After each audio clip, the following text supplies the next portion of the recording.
Wonderful. Thank you so much, everyone, for joining us. Can you all just give me a thumbs up that everybody can hear me right now? Okay, great. Thank you. So I wanted to welcome everyone. We're so happy to have you all with us on this webinar.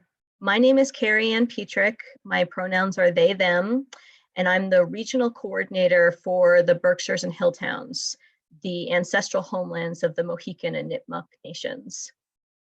Today, I will be your host for our local regional climate adaptations tool webinar. It's very important to the MVP program to share information across the state. And the winter webinar series is one of the ways that we do this. There are so many tools and lessons being learned as municipalities are deepening their climate adaptation work. In this webinar, we will be presenting you all with a few tools that we think have the potential to be particularly useful for you all. We will be recording today, and we will soon be uploading the recordings to our homepage, resilientma.org/MVP. In the event that we get interrupted during the webinar, we will immediately close it down and work with our presenters to find a follow-up date to create a part 2 to the webinar. Once we have that settled, we'll send you all an email inviting you to register. Next slide, please.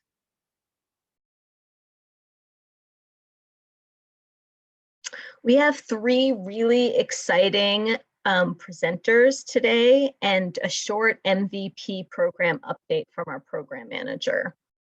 After each presentation, there will be a short question and answer period for that presentation, followed by a roundtable Q&A at the end of all the presentations that will have everyone involved. We ask that you put all of your questions in the chat box. I will then be asking those questions to the presenters. All of our presenters are open to being contacted after the webinar if you have follow-up questions for them. And with that, I'll introduce Kara Runston, the MVP program manager. Hello, next slide, please. Thank you. So I'm Kara Runston. I'm the MVP program manager. I use she, her pronouns, and I'm just gonna give a few updates from the program that are timely here. So this is one webinar, the first one in a 3-part series that we have going on. So that's really exciting. Next week, we're gonna have a webinar on building trust and community partnerships with some more really great speakers from some MVP projects that are kind of dealing with that, that side of things. And then in 2 weeks, we'll be having a virtual networking event. So the February 2nd at 3 p.m. Feel free to sign up for that if you have not already. And the registration link is on this slide, and we'll post these slides after this webinar. And then the next announcement I have is just around the expression of interest. You may have already seen several notes about this in our listserv and newsletter, but it's currently open, and we're encouraging folks to submit their project ideas for the FY23 round that we're expecting to open in mid-March to get the most robust feedback from the MVP coordinators on your project. We encourage you to submit that form, which is pretty short. It should only take you 15-20 minutes or so. Please submit that by the 21st, in just a couple of days. But if you need a little bit more time, there's a bit of a grace period, and just make sure that you submit the form by February 1st to get some feedback from us. And then the next announcement is about the Planning and Action Grant round that is upcoming. I mentioned that we're expecting it to open in mid-March. We are expecting to have at least a $21 million budget for that round. You may remember that kind of midway through last round, we had our budget doubled. So we're excited to kind of maintain that funding level and support a lot of really, really great projects throughout the Commonwealth. And we'll be scheduling some request for responses sessions soon to go over what will be in that grant announcement and application. So definitely make sure you're signed up for our listserv to stay updated on that. We are also currently launching an effort to revamp the MVP planning grant program. So those that have plans that are now almost 5 years old, maybe wondering how to update that plan and the actions within them. So we'll be formulating that process over the next 15 months. And we're working with a really great team led by Linnean Solutions to help us figure that out. So we're excited to get that underway, and there'll be opportunities to weigh in on that, and we'll of course let you know about those. And then, yeah, just sign up for our newsletter. The link will be on this slide to stay up to date on all of this that's going on and more. And back to Carrie Ann. Great, thanks, Kara. And with that, I'm going to introduce Jessica Dietrich, the GIS manager, and Emma Gildesgame, the climate adaptation scientist from the Nature Conservancy. Thank you so much, Carrie Ann, and thanks to everyone for tuning in. My name is Jessica Dietrich, and I'm a geospatial analyst at the Nature Conservancy, where I've been doing conservation planning in Massachusetts for the last 14 years. My background's in landscape ecology and spatial analysis, and today I'm going to be talking with my colleague Emma about a tool that we developed at the Nature Conservancy for identifying where nature-based solutions might be most effective for addressing climate resilience. That we developed to help practitioners identify through a set of very easily accessible maps. This work grew out of a pilot project that we did with the Charles River Watershed Association back in 2018, that we subsequently expanded statewide to support the needs of communities going through the MVP planning process. So first, Emma is going to talk a bit about nature-based solutions at a conceptual level, and then I'm going to go into more details on the technical side and show you a demo of our tool. So with that, I'll pass it over to Emma. Great. Well, hi, everybody. My name is Emma Gildesgame, and as of the end of November, I am the climate adaptation scientist for the Massachusetts chapter. Just a little background of the Nature Conservancy. I'm sure many of you have heard of us, but just in case, our mission is to work across the planet to help bring nature and people together to help all of us thrive. So in Massachusetts, we work with a ton of different partners, including many MVP communities, to bring our global expertise to local projects, and then bring the things that we learn from local projects to our partners all over the world. So next slide.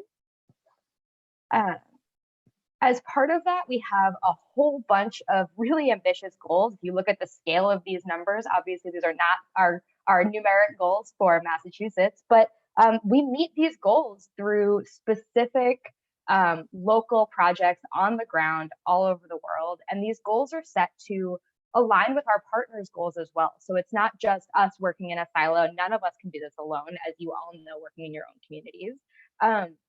So nature-based solutions, which we're going to talk about today, help us meet many of these goals at once. So obviously today we're talking about climate resilience, people benefiting from nature to adapt to climate change. But through nature-based solutions, we can also work on many of these goals at once. So if we go to the next slide, today we're talking all about nature-based solutions.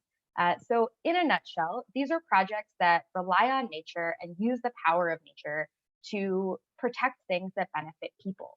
So public health, clean water, protection from natural hazards, including climate change, carbon sequestration, and by really intentionally building in nature-based solutions into planning and design, the long-term solutions that we create benefit both humans and nature. So it can look like protecting an existing marsh or a wetland to allow it to continue doing its job in providing environmental services and safety. It can look like restoring an ecosystem or restoring ecosystem function to areas that don't have it. Or it can look like really kind of intentionally engineered green infrastructure like the rain garden you see on your screen right now. And all of these different projects and solutions, there's more of them than any of us can think of alone.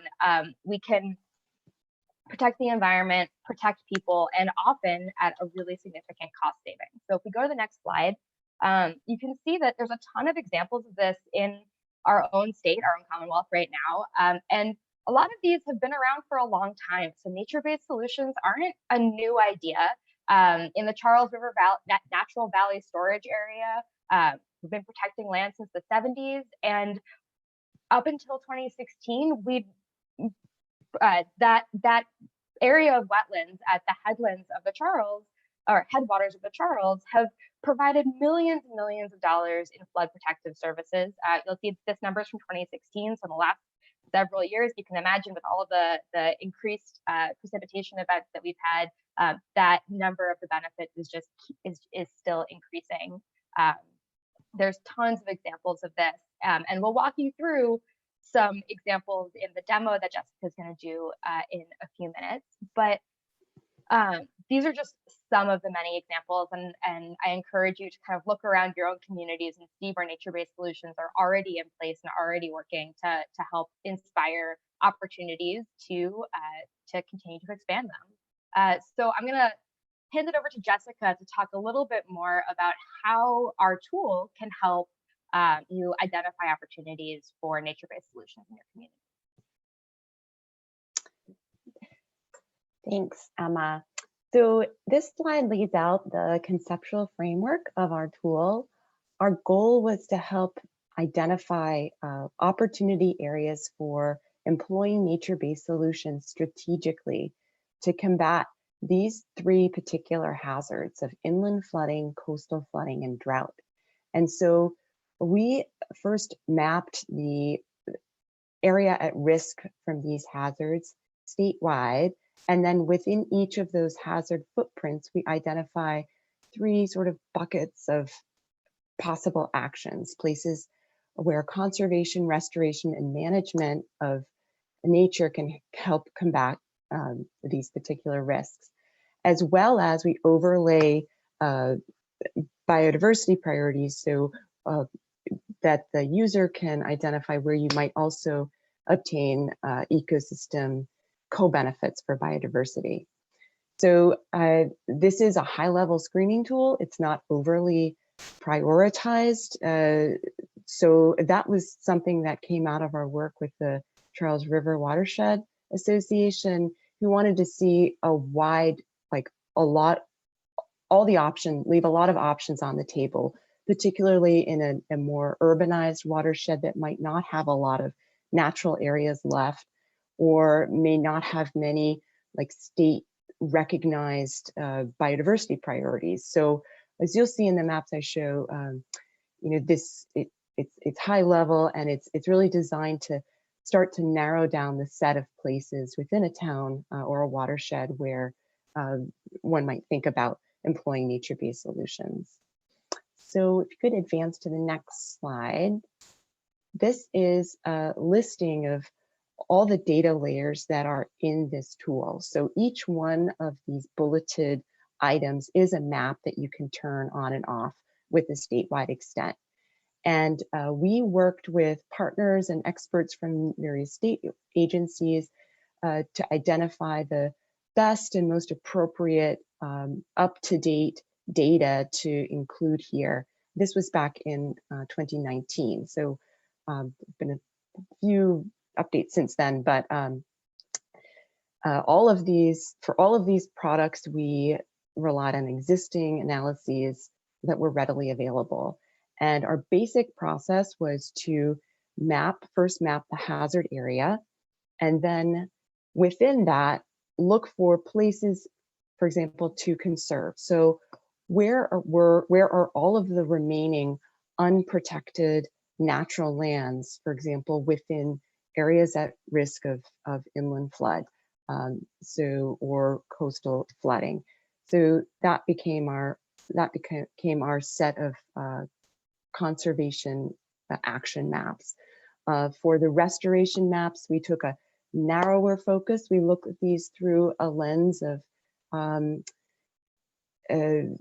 ecological benefits. So, for example, dam removal and culvert repair. We have some tools such as the DER's restoration potential model tool for dam removal.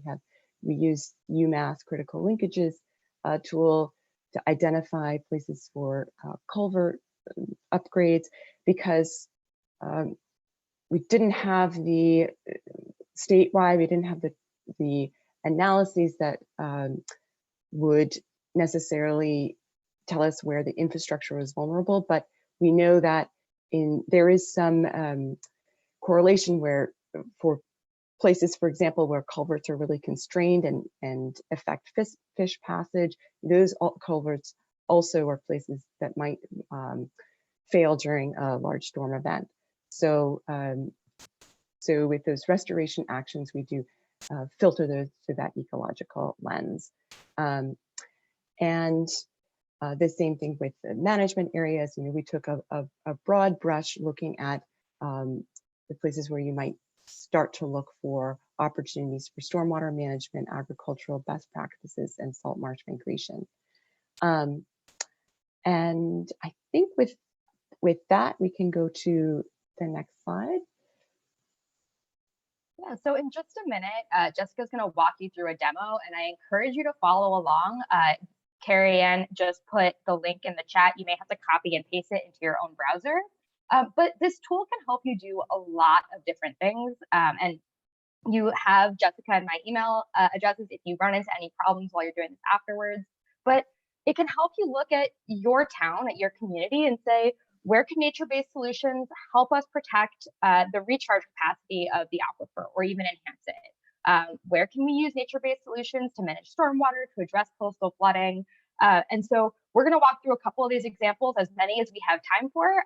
But I really encourage you to think through the questions that you're asking as part of your MVP work, as part of your work to build resilience across your communities, and explore the tool, because there's a ton of data, as Jessica just walked you through, that can help you think through how to use nature to help solve your problem.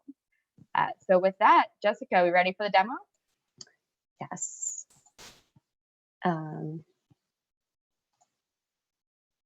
Thanks, just a second here.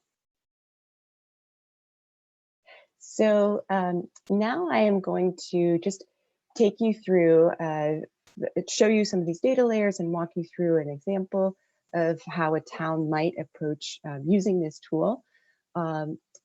As Carrie Ann shared the link in the chat, this tool is hosted on our New Nature Conservancy's Coastal Resilience platform. And you'll see there our pilot project. The data I'm talking about today is nested here under state data. And if I expand that, you can see the 5 bins or categories of information that I described earlier, as well as a few different reference layers. We can also change, I'll show you this in a moment, change the base map to obtain some additional background reference layers like streets and imagery. But I'll start by showing you these hazard areas that we defined. And one point I wanted to make earlier was that, we don't have, I'll turn on the drought hazard layer to begin with. We don't have a spatially explicit statewide map of areas that will be increasingly vulnerable to, for example, drought in 50 years time, 100 years time. So in the absence of that spatially explicit information, we took the route of mapping a generous footprint for this hazard layer, and that's true. So for we've identified at the catchment level for this drought risk area places that have catchments with high levels of impervious surface, that have evidence of groundwater depletion, that are close to public wells. So, so those are the three inputs that are driving this model of a drought hazard. And I'll just mention, you know, for the inland flood, I'll turn that on quickly. The same thing is true. We don't have a forward-looking spatial climate projection of areas at risk of inland flood in the future. So in the absence of that, we've combined both, and you can actually obtain information specifically about the inputs from clicking on this, you know, these three little dots will bring up a description of this layer, and you can go to the project report to read more details. I'm not going to go into detail about each of these layers, but so for example, inland flood hazard, we combine various models in addition to the FEMA flood model. We include riparian areas and another model of floods that the Nature Conservancy collaborated with a company called Fathom to explicitly map pluvial and fluvial flooding at a pretty high resolution. So I just make that point about, you know, the generous footprint of these hazard areas. For coastal flood, there are climate projections that are now available, but this model actually looked at the time, 2019, we had to rely on the NOAA slosh hurricane flood areas. So that's a note about these hazard areas, but I think what I want to do is go ahead and zoom into a town and kind of walk you through an example of how might a town address, for example, if in their MVP plan, they want to address a drought, or where are areas that they could work on improving and retaining the capacity of their aquifer, which is I'll go to the town of Norton because that's a town that has this in their plan, and we have worked a bit with on this question. So I'm just zooming into Norton here with this search window. I'll back out a little bit and turn on the drought layer, as well as the town boundaries, so we can see the extent of the town. You can see that a lot of that of the town is showing up as at risk of drought. And then I'll turn on here this conserve layer. So again, this is areas, these are areas that are in green, still they're natural areas within this, the flood hazard, that are still unprotected. And we also include a criteria for, depending on the soil type, whether that contributes to whether it's considered good or best drought resilience, as well as a setback from the waterways guidance that we, or criteria we developed in conjunction with DCR hydrologist. So we can look also at the biodiversity co-benefits that might be in this area. So I'll turn on that layer. And showing up in yellow now is places that have a component of high quality habitat. This is combining a few different layers, including biomap, the Nature Conservancy's Resilient and Connected Lands tool, and as well as a couple of other layers, including wetlands that have high ecological integrity. So a few core data layers that indicate areas of importance for biodiversity. And I can make that transparent with this slider tool and start to look for areas of overlap. Just wait for that to, I think there's a small delay, but I'll just turn that off. And I'm going to draw your eye to this corner of the town where there was a good overlap between that biodiversity layer and these conserve for drought resilience areas in dark green. And I'm going to zoom in there. The next thing you might do is start to explore, what the ground cover is like in that area. So I can turn off these layers and kind of start to assess what the local context is here. And then the next thing I might do is export or save this extent of the map with this button, which will create a link to this particular area. So that's a quick overview of how a town might use this this tool to start to narrow down areas for, in this case, looking at aquifer recharge. I'm going to pause there and just check in on our time. I can do another example, or we can move to questions. How are we doing, Carrie-Ann? We've got about 2 more minutes. So, or Okay. you can take a few more minutes in that too, if you want, but if you feel like you can hit another example in there, that's great.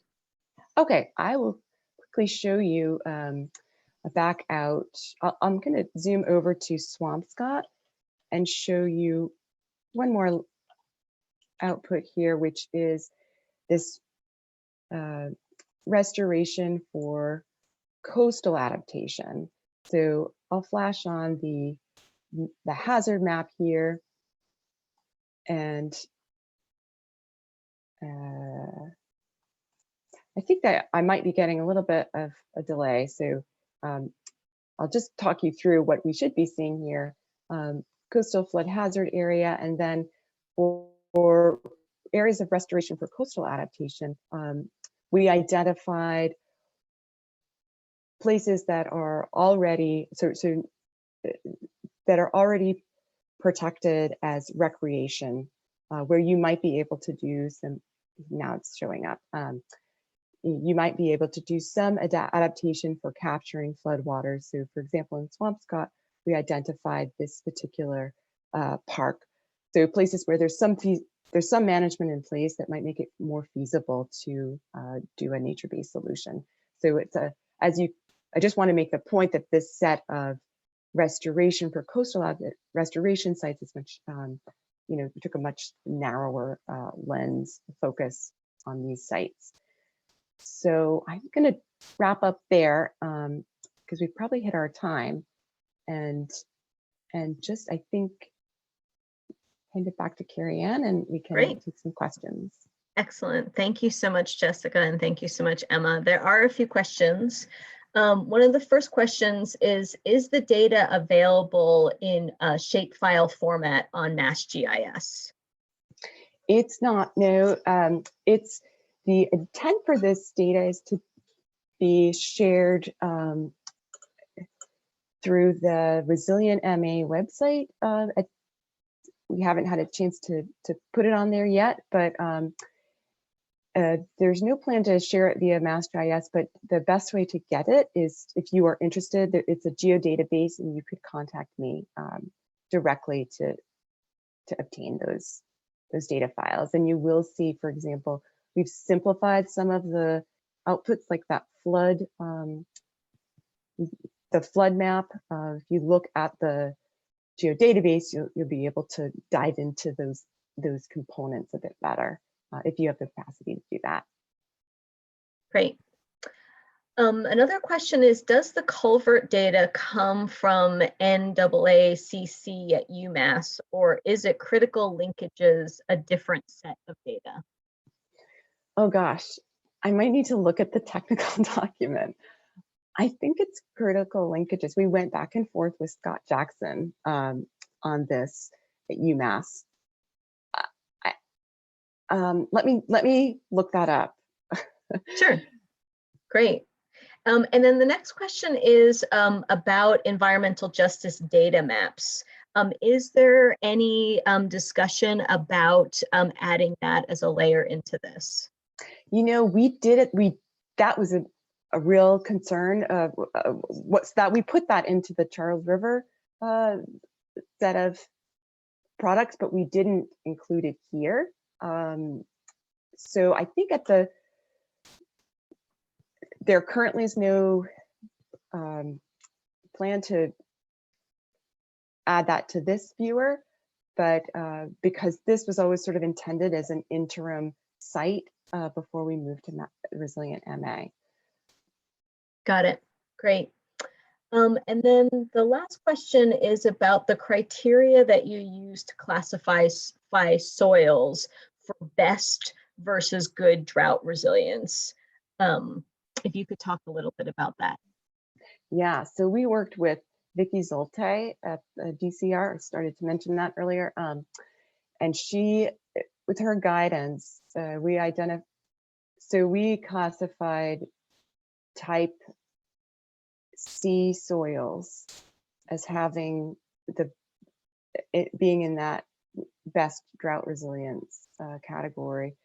So they as better draining soils, and then class A and B are in that sort of good category. That's how we divvied up the soil types. And then in both categories, there's a 100-foot setback from surface waters. Got it. Great. Thank you. And then one other question about scale. How can this tool be used, for example, on somebody's a yard type scale, or is there a size where it is best suited to be used? It's really designed to be used more broadly, like across the community, a town, a city, because we are using, statewide data sets. And so really it's a screening tool that you would identify at a course level, a set of places, and then, it would necessitate, I think, a site visit to really, at the level of somebody's yard, you would need to, it's not designed for that level of precision. Got it. Well, thank you both Emma and Jessica for this information. It's really great. And the link is in the chat for folks who want to play around with it. And for any follow-up questions, specifically for Jessica and Emma, please feel free to reach out to them. So now we're going to do a little bit of transition, and we're going to get back to our slideshow. And I am going to introduce Rebecca Longvall, who wears many hats, but is also maybe the biggest hat is the conservation agent for Bolton, to talk about a really exciting MVP action grant project that she was a part of there. Rebecca? Thank you, Carrie Ann. You can hear me, right? I can hear you. Okay, wonderful. Thank you so much. And I appreciate the opportunity to be representing our wonderful team on our Apple Country Natural Climate Solutions. And of course, the opportunity was made possible through funding by the MVP Action Grant Program. So we just want to say thank you there. The communities that we worked with were Bolton, being the town that I'm representing, also the lead community, but then we also worked with Harvard and Devens. So we had 3 towns involved, but as is typical for MVP projects, we hope that this informs and assists other communities in working towards a more resilient community, but also working towards implementing other nature-based solutions. We just heard a tool that can help you sort of field out where these nature-based solutions could be implemented, or a good starting location. That program actually informed part of our project as well. So I do want to say thank you as well to the previous presenters, because that, like I said, did provide a lot of information for this project. This project, just a brief summary, we had $250,000 awarded, again, for the 3 communities. We worked with an expert consulting team with individuals from BSC Group, Regenerative Design, Linnaean Solutions, and of course, Woodwell Climate Institute. We also were able to utilize a, I believe it was beta tested, the Learn tool through Woodwell, and that allowed us to look at land use and land cover types specifically to inform the rest of the project. This was an assessment and planning portion of that, but what it did was it allowed us to create some really excellent outputs to further engage the community beyond just the process itself through the action grant. Next slide, please.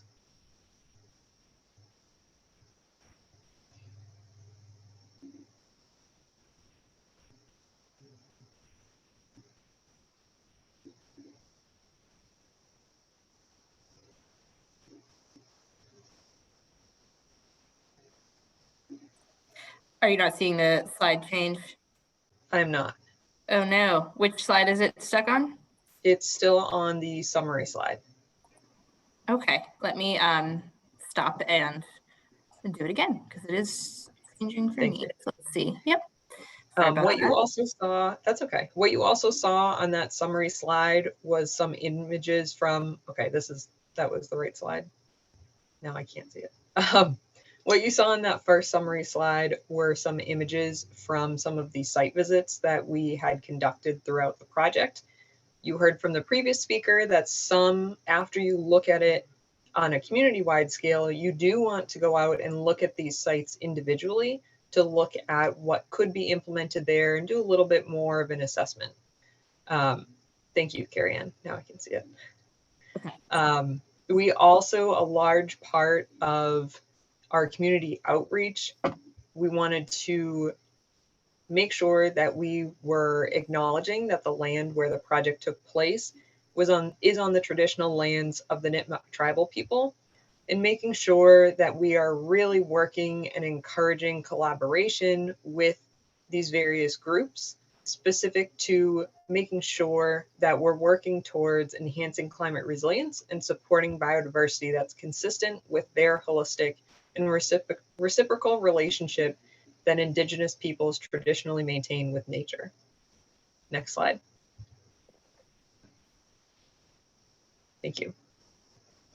Some of the key recommendations I'll summarize that came out of this project. Again, you can find a lot of this information on our project website, which was on that first slide. And of course, from that, there are various aspects of the website that I'll explain later in this presentation. The first key recommendation was protect. So protecting and making sure that we're protecting these high carbon sites and making sure that the ecological connectivity stays intact. And where we can also protect areas that are connected already and already intact, such as repairing corridors. For example, one that runs through all three communities is the Nashua River, which recently actually received a federal designation as a National Wild Scenic River. So there we can look at some of the areas along that river and ensure that it continues to stay connected and protected in that sense. Next, please. Then we have restore. So areas that we need to prioritize to restore and making sure that maybe we're increasing the ecological services that exist within a connection that may have been developed over time. This is depicting an old airfield from Devons. This is an area that Devons had highlighted that could be restored either with alternate use transportation or pocket forests. So as we walk through this, you'll also see where these nature-based solutions could be implemented and what types of landscapes exist today, whether they're degraded or already a particularly green and carbon-rich landscape. Next, please. And then the last key recommendation was to manage better. I will say Bolton was lucky enough to get a second MVP action grant where we are working on exactly this. We're working with Clinton on the Nashua River Communities Resilient Lands Management Project, and that is looking specifically at different properties and seeing different property types, and then creating guidance for those lands to be managed better with a lens towards climate resiliency and nature-based solutions implementation. Some of the recommendations from this, as you can see, I just described one that we're already acting on, but also conducting species management. So looking at areas that may be disrupted by invasive species, or preserving and encouraging threatened native species to thrive in environments that may be slowly being degraded, or pressure from development, as we see throughout these areas. And then, of course, climate adapted species. So planning for the future. Next, please. And here we have one of the excellent outputs from our project that we really hope other communities are able to utilize or potentially reach out and have one created specific to their community. As part of this Apple Country project, we had one of these matrices created for each of the communities of Bolton, Harvard, and Devens. Today, I'm going to be just going over some sites and some of the information from Bolton, but I encourage you to look at the project website that has each of the communities, as each of the communities may differ slightly and may apply more to your community. I will say, please excuse at the top of the matrices where it has two categories of good and low. Only pay attention to one of those that is a duplicate. So as part of this, you will see that this is a matrix of nature-based solutions focusing on restoration and resiliency opportunities.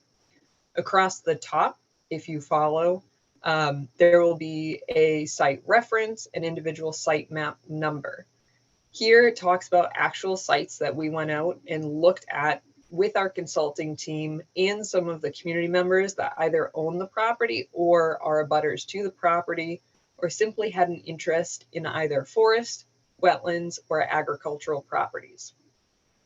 Then next, on the next row down, you will see the ownership category. The ownership category, for instance, may range from residential infrastructure, municipal, conservation, or agriculture. Relatively self-explanatory: municipals owned by the town, conservation owned by the town acting through its conservation commission, or owned by a local conservation land trust. Agriculture obviously has an agricultural component to it. And then the next line, we have map numbers, and that will make sense in just a moment as we go through a couple of the maps. However, I do want to just describe the coloring. If we go back to the top of the matrix, you will see the value, and looking across, again, please ignore that duplicate of good and low. Across the top, you will see colors and words. Please pay attention to the color. The words are just describing what that color represents. For instance, the best value is represented with that color orange or pinkish color, depending on how it displays on your screen. Then on the lower side of that table, you'll see feasibility with an asterisk.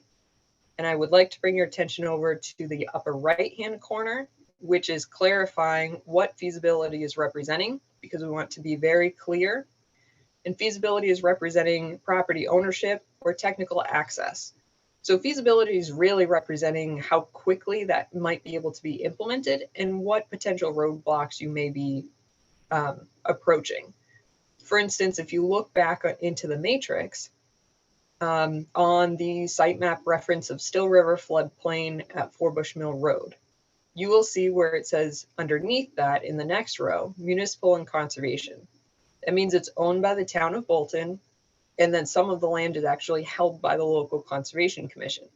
So there you may find a project that's much more easily implemented. I also want to bring attention to the upper right-hand corner. Again, that also states a disclaimer that I'm going to say it's a disclaimer as a good way to describe it, but just making sure that people understand you need to use this matrix with the other documents to follow, which I'll express in a moment. This can be used on its own, but it really shouldn't be. It's tied together with these other output documents that better inform what project can be implemented and how, and then where as well. So to read this matrix, I talked about the various categories.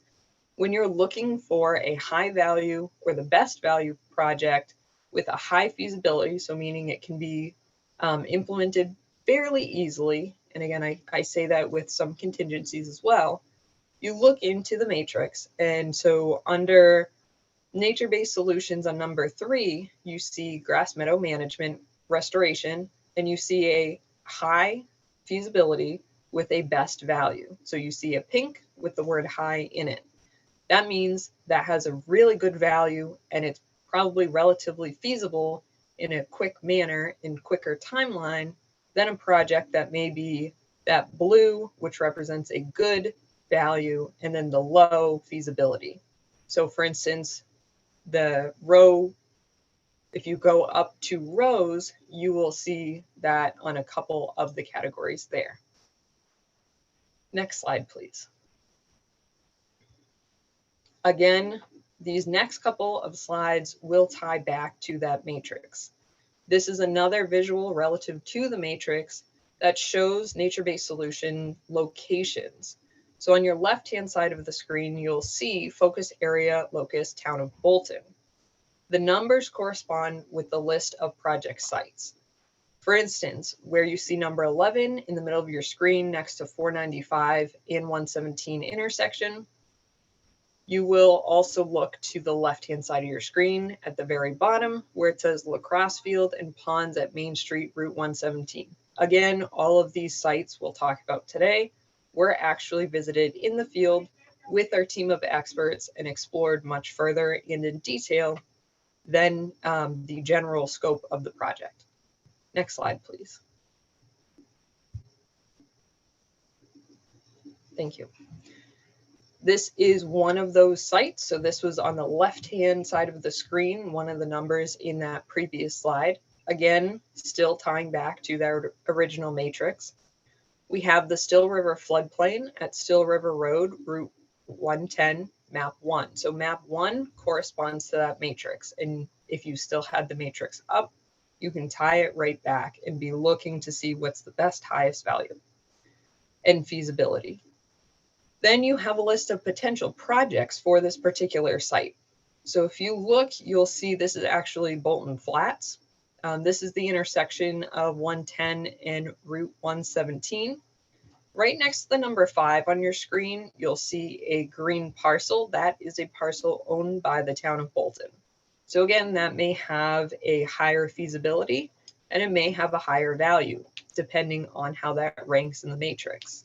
But again, under the potential projects, you have various items that you can be looking at and using to further plan and implement as you work towards a more resilient community.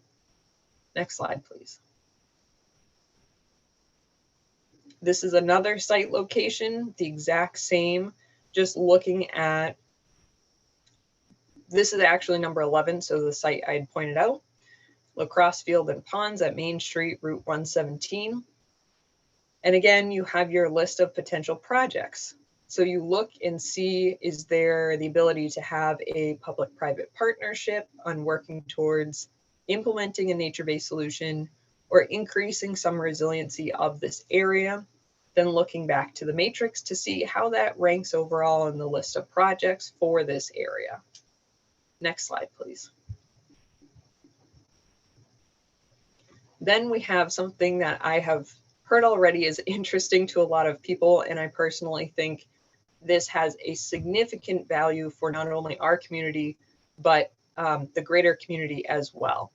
These are the nature-based solutions, memorandums, and these really walk you through not only a summary of each aspect of the project, but also how you need to start thinking and planning and permitting your nature-based solution project.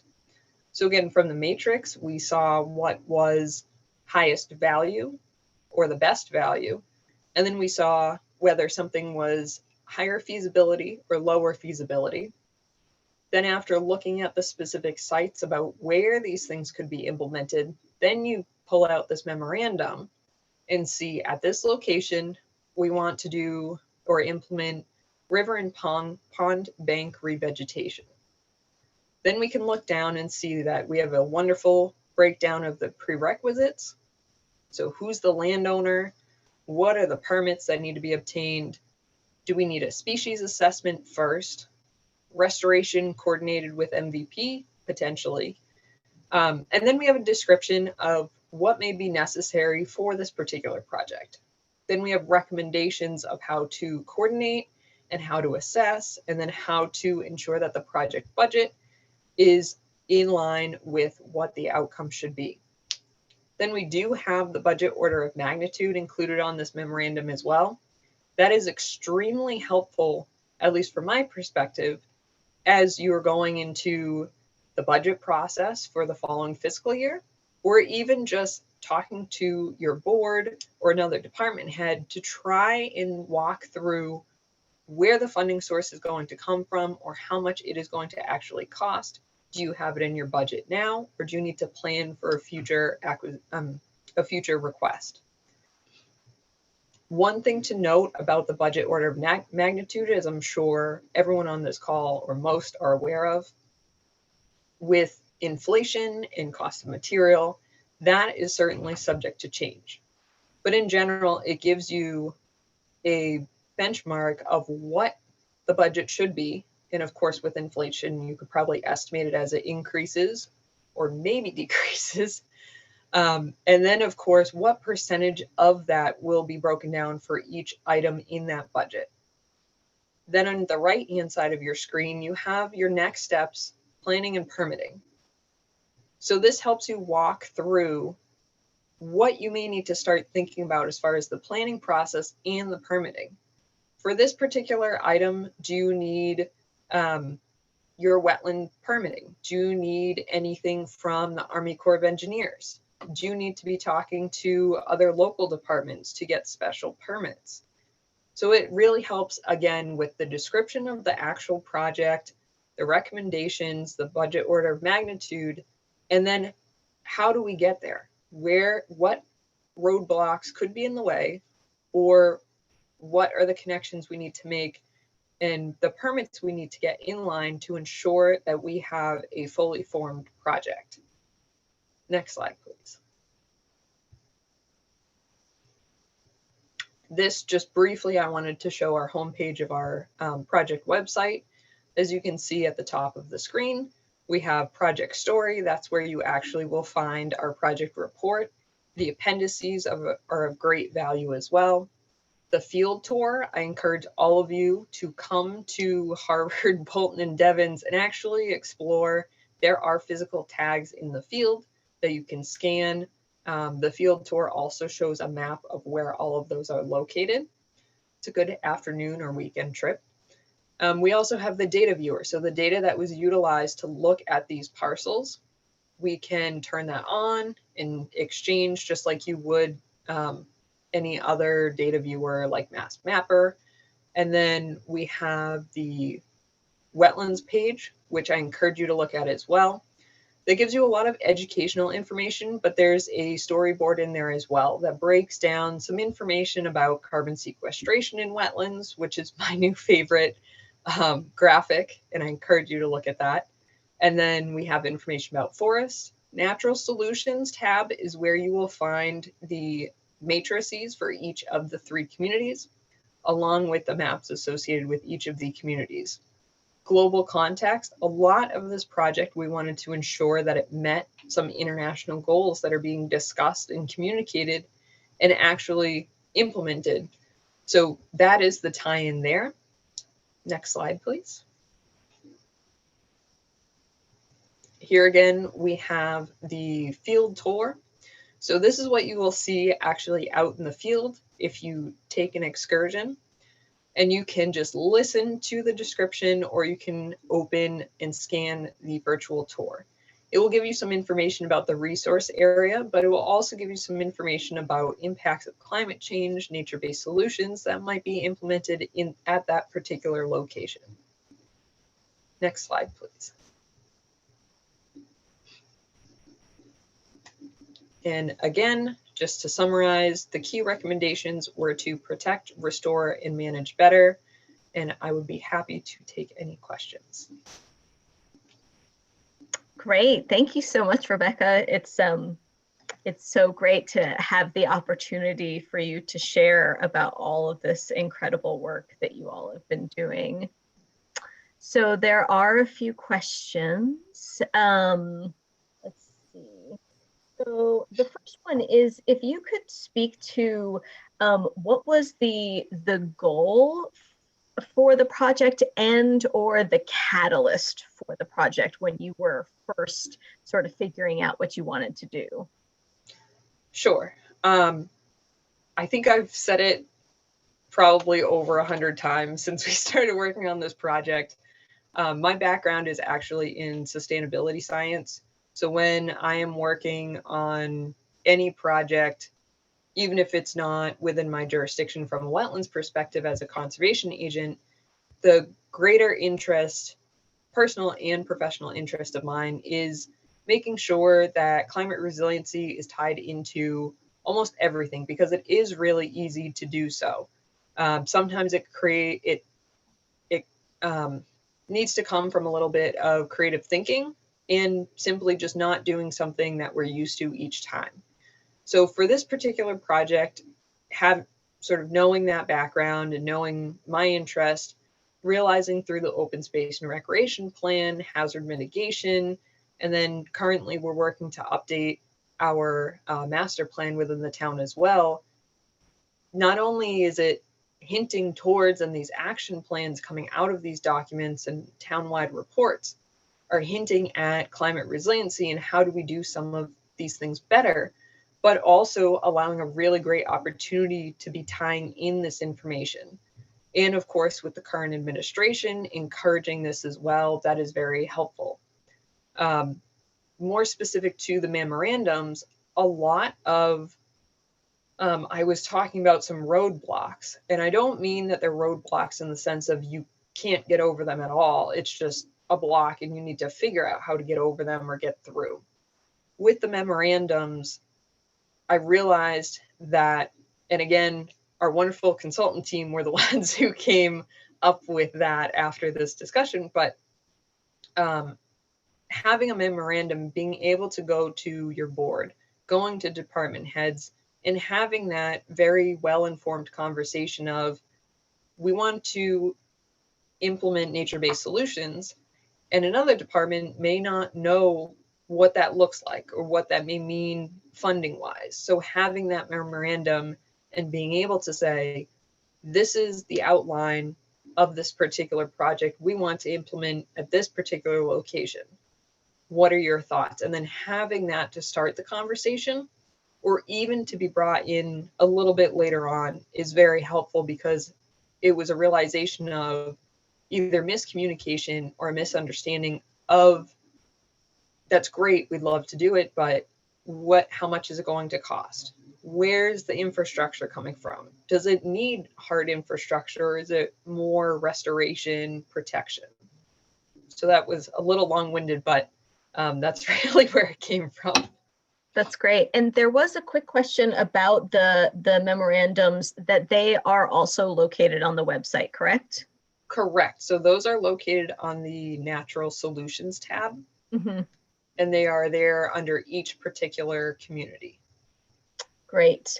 There was another question about how brownfields fit into the recommendations, specifically the old airfields at Devons, if there were any concerns about possible contamination.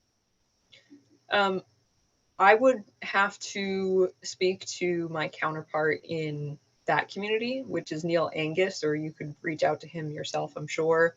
But I would be happy to follow up with that question. I don't have it off the top of my head, but what I would say is, I think whenever you're working with brownfield sites, that is just a concern ongoing. But I think it depends on what type of project, how much excavation, and what's being moved. Right, great, thank you. Could you speak a little bit to the process regarding landowner permissions when assessing sites for nature-based solutions? So can you just clarify the question slightly, or maybe reword Sure, it? yeah, absolutely. The question asked, what did the process look like regarding landowner permission when evaluating nature-based solutions on private land? Okay. I'll say two things. One, specifically our experience in this project when we actually went out to the sites, and then just a note.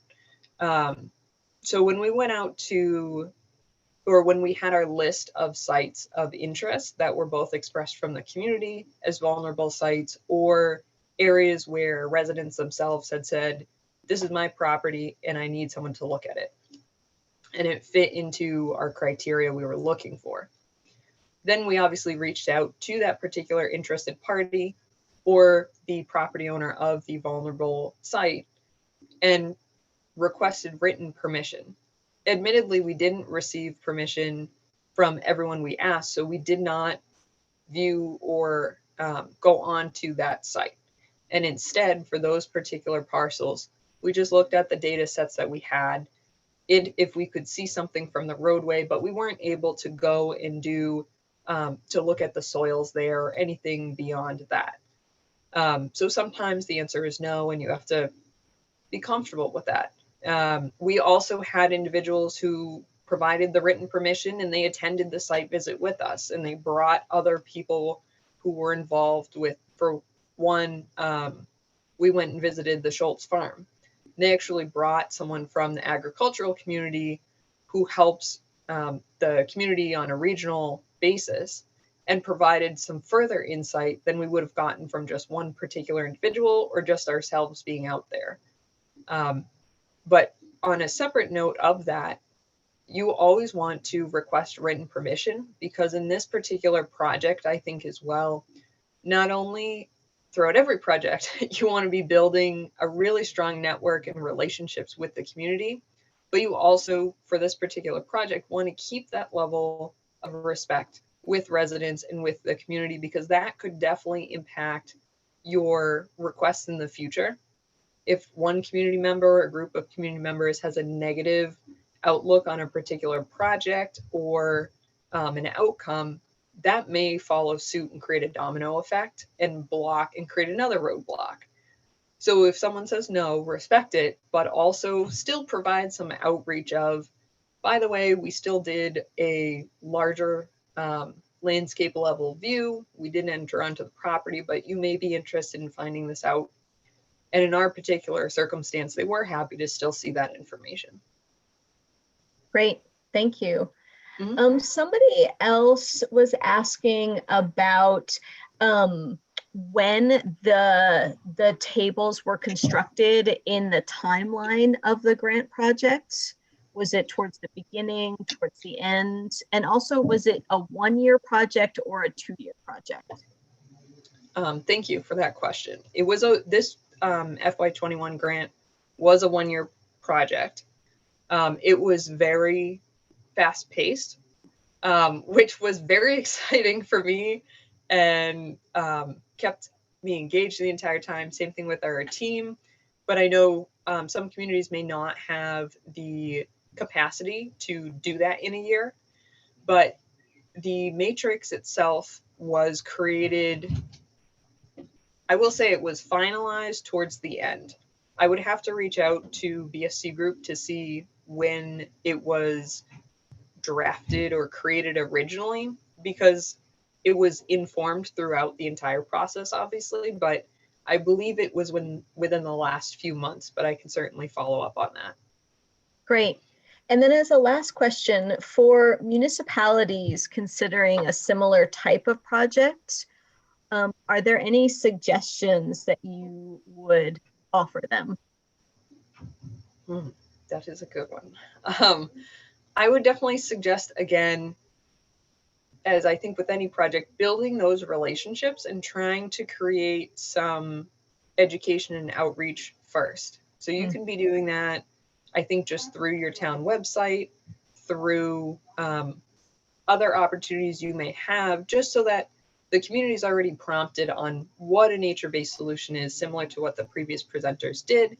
And then also building those relationships with you as a staff person, or if you're on a volunteer board, making sure that they know the name. So when you reach out for this project, they already know, okay, this is a relevant source. I know the community's work on this and I want to learn more. I guess that's the only thing I would say. But aside from that, if you can have and support a more fast-paced project within a year, this was a wonderful experience as far as Bolton's experience was, and our consult team was absolutely wonderful and supportive and providing a lot of expertise that the town needed, and I think really informed the outputs, and hopefully other communities can utilize that. Great. Thank you so much, Rebecca. We really appreciate you sharing about the project and your experience. Thank you. And with that, we are now going to transition to Ann Herbst from the Metropolitan Area Planning Council. Great. I can see Ann's slides. Ann? Great, thank you. And good morning. I'm an environmental planner at MAPC, and I'm really excited to introduce a new resource that we recently released. So MAPC is the regional planning agency for the 101 cities and towns of Greater Boston. And we've been really wanting to encourage adoption of climate resilient regulations. So we started a project to encourage adoption of climate resilient, to collect examples from around the region. And we found the vast majority were not actually designed with climate in mind, but we still found a lot of great strategies to share. And I think that's because, for the most part, climate change is exacerbating problems cities and towns have faced for years. So communities have a lot of experience developing strategies for flooding, for drought, and for extreme heat. The website focuses primarily, but not exclusively, on MAPC communities, but the examples are relevant statewide. And we didn't limit ourselves to just one best example, but we wanted rather to show the range of what communities have adopted. And we're still working to include as many examples as we can find. And we think this will address a couple of key barriers to adopting new regulation. And one is simply having the time to research and write language. So our idea was to gather the language so that communities don't have to reinvent the wheel. And the other is to reassure elected officials and perhaps community members that language is reasonable and workable. Often a first question select board members, city councilors, town managers ask is, well, who else has done this? And we find they're really much more interested in what neighboring communities have done than what was adopted in New York City or elsewhere. So this website is really designed to answer that question. Next slide. So the website's organized by regulation, and these are the current categories, and we'll keep adding to the site. And I'm definitely interested in feedback about what other kinds of regulations should be included. It definitely hasn't been possible to review all the regulations across our many communities. So with that, I'm sure people in the audience have examples of good language we've missed. I also want to acknowledge that there will be inevitable errors or mistakes of interpretation. So with each example we have a link to the actual language. So we certainly want to encourage everyone to make their own review of language you might want to adopt. So the next few slides are going to focus on examples that address flooding. So next slide. So one challenge with floodplain bylaws is that they can't deviate from the state building code requirements. So that means you can't have higher standards than the building code, like requiring elevating buildings beyond building code requirements. And you can't extend the building code requirements to areas not in the FEMA 1% chance floodplain. But there definitely are ways to strengthen your floodplain requirements. So you can prohibit construction in the floodplain, as some communities have done. Swampscott has recently adopted language that references sea level rise, and it says that structures must comply with the building code, but it also says they must take into account future sea level rise in determining additional elevation, known as freeboard. So that language was approved by the Attorney General. It's relatively new. I'm not sure if there's a lot of track record with it yet. You can also require a special permit in the floodplain district, and many communities do that. And that doesn't guarantee higher standards, but it provides an opportunity to take a close look at projects and push for requirements that will lead to better flood management. So Dedham's an example of a community that requires review by several boards and commissions before a project goes forward. Another strategy is to limit the expansion of the footprint of existing structures. Other communities have language limiting the degree to which floodplain can contribute to minimum lot requirements. Finally, I think an interesting one that a few communities require is that access to property be at, or in the case of Marlborough, 1 foot above base flood. I think that's an interesting strategy because it doesn't conflict with the building code because it's not regulating structures. So it seems in some ways perhaps a workaround for requiring greater elevation. Next slide. And then looking at coastal areas, a few communities have taken steps to get properties or utilities elevated above the flood zone and to provide freeboard. So they allow existing structures to elevate above the zoning height limit. For new construction, Dennis and Nantucket measure building height from base flood instead of the ground elevation. And Hull allows encroachment into setbacks so that homeowners can elevate utilities. Next slide. So when thinking about steps you can take to reduce flooding and flood damage, I think of floodplain districts strategies as necessary, but certainly not sufficient. And that's because a tremendous amount of flooding takes place outside of flood zones. And I think this is actually particularly true for inland communities. And to some degree, I think that suggests that FEMA flood maps have been effective in that fewer communities are located in flood zones, fewer properties rather, are located in flood zones. And the building code does at least require minimum protections. But some of you might remember that in March 2010, Eastern Massachusetts had as much as 18 inches of rain in 17 days. So flooding was widespread and a federal disaster was declared, making residents eligible to file damage claims even though they didn't have flood insurance. So there were $59 million in claims paid to over 27,000 people. Reimbursements to municipalities topped $26 million. And I mention this because MAPC analyzed the claims in insurance locations for our region and found that 93% were not in the FEMA 1% chance flood zone. So I think that's kind of an amazing number.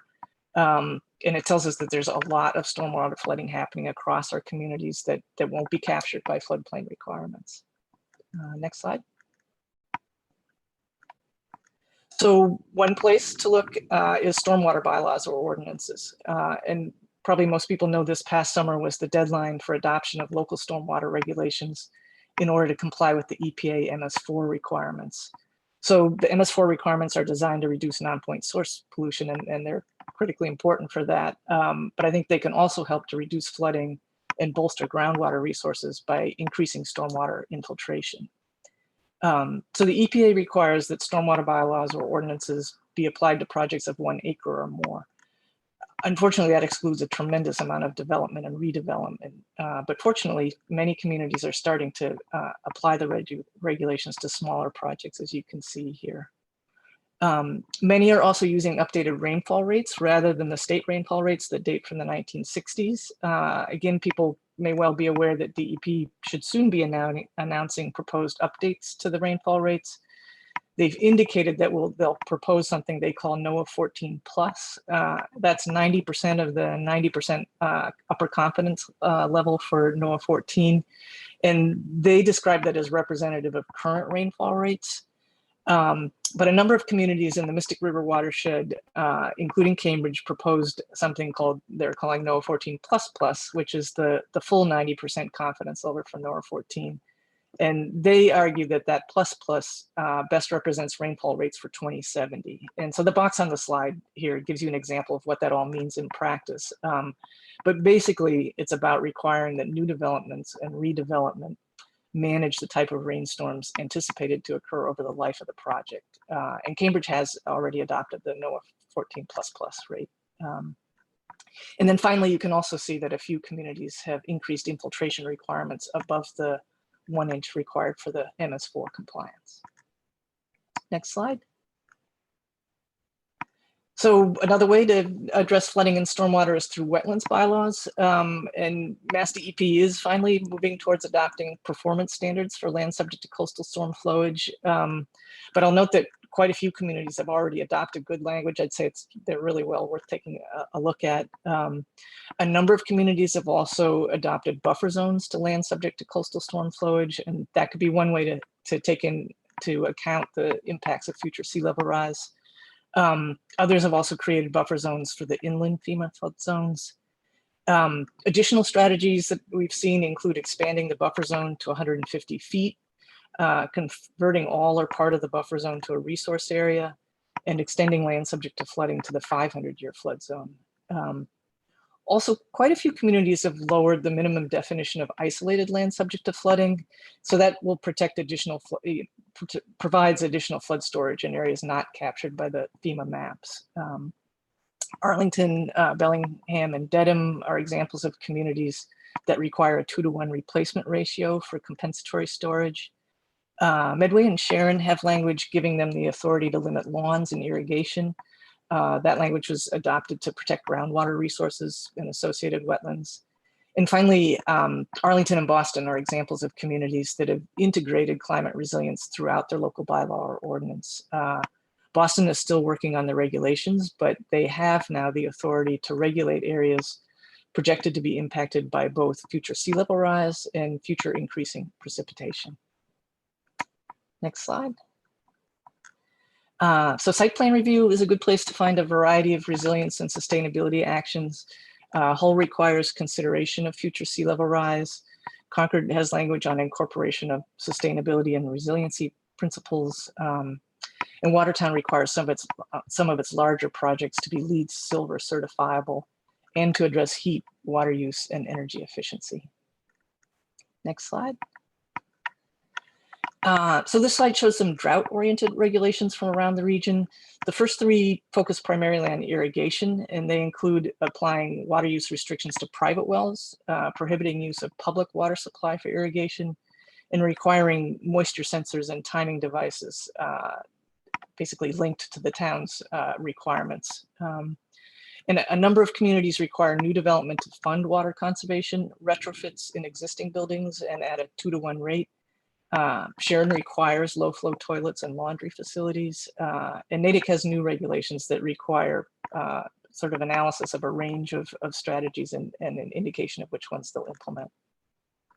Next slide.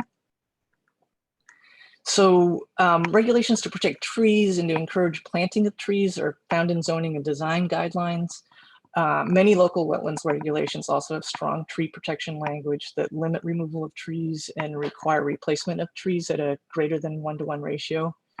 The last examples from Watertown and Somerville are for design standards that require strategies to reduce heat islands, including trees, green roofs, and reflective paving and roofs. Next slide. So limiting impervious surfaces is really beneficial for heat, for drought, and for flooding. One place I've regularly found limits on impervious surfaces is in water resource districts that protect either groundwater or surface water drinking resources. So some communities simply limit potentially toxic uses, but others also restrict impervious surfaces, and limits up to 50% of lot coverage seems to be a fairly common standard. Another place we're starting to see more emphasis is in design standards. And finally, subdivision language, including open space residential design, provides a lot of great opportunities to improve stormwater and land management. We haven't yet had the opportunity to review those regulations, but hope to get that added to the site. And I think that takes us through the examples. Next slide. So I hope this gives some sense of the breadth of possible ways you can incorporate climate resilience across ordinances and bylaws. I know that bylaw and ordinance changes through town meeting and city councils can be challenging and time consuming. So we hope that the website can sort of provide a jump start to the process. I'll also note that, of course, that it's typically much easier to update regulations. So there are good opportunities within wetlands, subdivision, site plan, or other regulations as opposed to bylaws or ordinances. So that might be a good place to start making changes. And and we intended to maintain the website and to continue to continue to update it. So I welcome additions, suggestions, corrections. Feel free to contact me through my email. Thanks. Great, thank you, Anne. There's so much information in there. It's amazing. So there are a few questions, and you started speaking at the end in terms of the difference of updating regulations versus getting new things passed. And I'm wondering if in your experience of surveying all these different communities, if you have any sense of what circumstances need to come together to get these types of the updates to language, new regulations passed. Is there any suggestions that you might offer municipalities in thinking about that aspect of these projects? Well, I think this is changing over time. As I said, most of these regulations weren't adopted for climate resilience, so they tend to have been adopted sort of speaking to, I think, specific problems that communities have needed to solve. I think now there's, as communities are focusing much more on climate resilience, I think I'm seeing a lot of need and desire for it coming out of MVP plans. So I sort of feel like it's coming up organically, but I think given that the problems we're seeing with climate change are basically exacerbating existing problems, I think a way sort of to approach it is to look at the problems that are most present now and work with people to understand that you can, through better regulation, you can solve both your current and what are going to be your increasing future problems. Mm-hmm. Interesting. Great. Some of the questions from the chat are asking, how do communities deal with taking claims if they are prohibiting all new construction in the floodplain? So that's a good question. And actually on the website, you'll find a link to a fact sheet that Coastal Zone Management did, and it describes the process that the town of Chatham went through, because they went through the process of prohibiting new construction in their flood zones, and it went to the state Supreme Court, and it was approved or basically upheld. So it's a question worth asking, but I think it's somewhat complicated. But basically, if you can, your regulations need to show that you're doing it for health and safety purposes, and the takings language, basically, if there's any remaining use, that tends to end up having it being deemed not a taking. So if you could still use the land to sit on the beach and look at the water, that's still a use. Put your boat in or something. Great, thank you. The next question is, are towns considering 1 acre of disturbance as disturbance to earth, or do they include tree clearing? That's a good question, and I don't know the answer, but I would bet it's disturbance to earth. Great. And then there's been a few questions and conversation in the chat about communities requiring projects to be sites certifiable in addition to or in place of LEEDs certification. I'm not sure. I don't have an answer to that because I'm not familiar with that. Great. Let's see. In your experience of doing all of these types of surveys of all these different regulations, is there any regulation that you feel like for a community that's just beginning this process is a good starting point for them in looking to have the greatest impact for climate resiliency? Well, it probably depends on the community's sense of what is, is their biggest issue drought? Is it flooding? I guess couple of thoughts. I do think, and I'm working with some communities on what I would, so that you'd have to sort of figure out that piece out. But separate from that, I guess there's language that I consider sort of soft language that I think may be a good place to start, which is to put in your special permit review and your sort of through all your permitting, site plan review, requiring applicants to address potential impacts and including that as sort of one of your review standards, what will be future climate impacts. So it doesn't require any specific action, but it requires applicants in the city or town to consider what they might be and what kind of mitigation might be possible. So I think for communities that aren't ready to make sort of hard and fast rules, I actually think those kinds of process requirements can be very important and a good first step. Got it. Great. Thank you so much, Anne. This is great. So with that, I'm going to have us stop sharing our screen and just ask a few questions to the full panel of folks that have been on here today. There has been some questions that have come up in the chat that has talked about solar field developments and opportunities for nature-based solutions. And I was wondering if anybody on the panel through your work has any thoughts about how communities could think about those types of situations.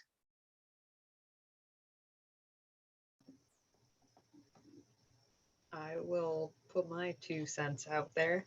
Thanks. I do know, and I've heard from some of my contacts or individuals I speak with regularly through DEP, and I don't know if the study is being done through DEP or just through their personal interest, but looking at the areas basically between the solar panels, when you're talking about solar fields, hopefully that's correct regarding that presumption. Obviously, you can look to put solar panels on areas that are already degraded. So going back to aspects of our project, looking at soils that could be regenerated or that are so degraded, these are areas where if the community needs are highlighting that they need these alternate energy sources and renewable energy sources, why not locate it there? But I think there's a good opportunity as well, back to the study.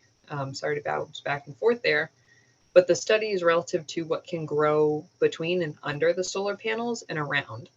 And I believe what they found is the solar fields themselves don't actually need the canopy to be cut back as much as they had required in the past or thought so in the past. And then inside of the solar field itself, there are areas to potentially encourage native pollinator species or a different type of vegetation that would still capture some stormwater, would reduce runoff and erosion versus having everything mowed to a lawn-like length or a turf length between them. Thank you. Does anybody else have any thoughts on that one?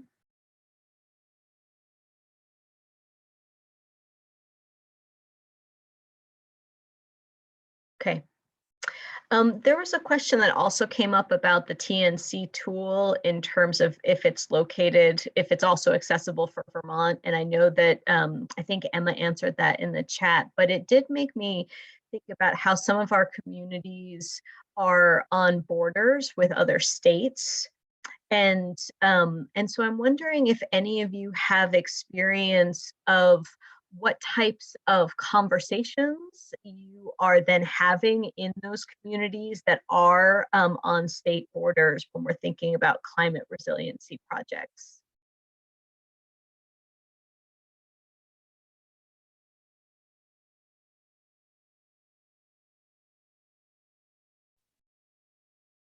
I can speak to this not specifically from a climate resiliency perspective, but from my previous hat working on it from a water quality across New England perspective with NUIPIC, which is really that it takes early and frequent conversations, and that there's times where there's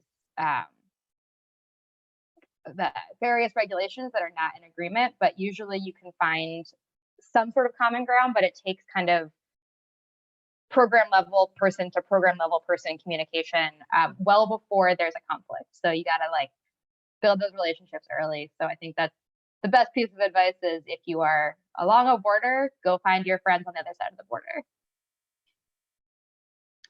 Great, thank you. I would echo the same, but go a step further and say, in finding those friends across the border, look at existing organizations. For example, I mentioned the Wild and Scenic Rivers. That was actually the Nashua, Nissitissit, and Squanicook rivers. So that obviously goes up into New Hampshire. So we already have that partnership. And that's a little bit, I think, outside of the box as well. So looking at the existing organizations where you have town representatives sitting on them, where other departments may be able to tie into those existing relationships that they may not be readily aware of. Yeah, that's very important. And it's always, once one starts looking at a watershed scale, then your partner opportunities really shift in how you're thinking about things. And sometimes those partner opportunities are not necessarily your next door neighbors. They can be further afield communities, which is both exciting and creates new challenges for some folks in beginning those conversations.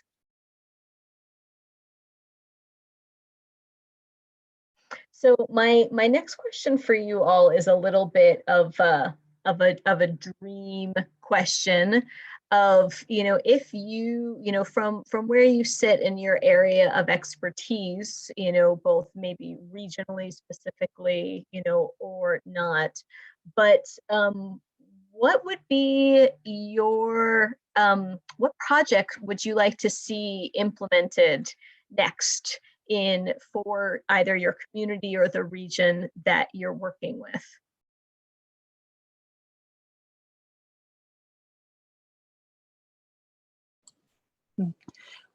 Well, thinking about the climate regulations topics, I mean, I'm now starting to work with communities individually on updating and incorporating language. I think, frankly, one of the things that I'm hopeful about and looking forward to is actually the state level updates, because it's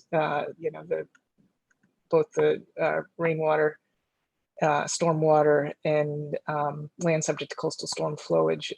It's a heavy lift for a lot of local conservation commissions and at the local level to do these things on their own. So I have to say, although I'm working with communities individually and will continue to do that, and I'm excited about that, I really look to the state to do some of these things globally. I think that will be very helpful.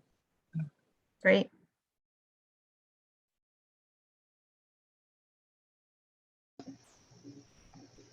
I would agree with Anne. I think one thing as well that I would love to see is to have either the state create a course or a certification or incentive to have individuals from various contracting companies or various trades become informed about these other nature-based solutions and then the long-term maintenance of them.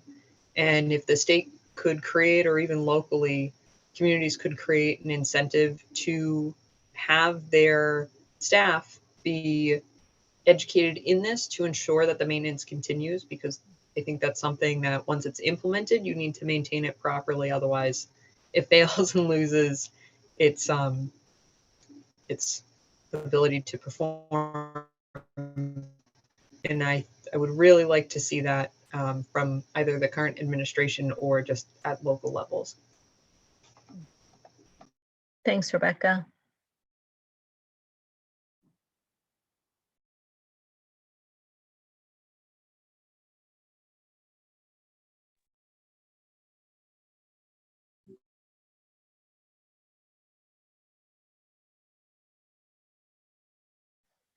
Okay, well, with that, I'm going to wrap up our first MVP winter webinar. And I want to thank all of our presenters so much for your time and your insights. And I encourage everybody to join us next Wednesday at the same time from 10 to 12 for our next webinar, and then the following Wednesday in the afternoon for our networking session. So thank you all so much for coming, and please keep an eye on our website for the recording of this webinar, and please reach out to anybody if you have any follow-up questions. Thank you so much for your time today.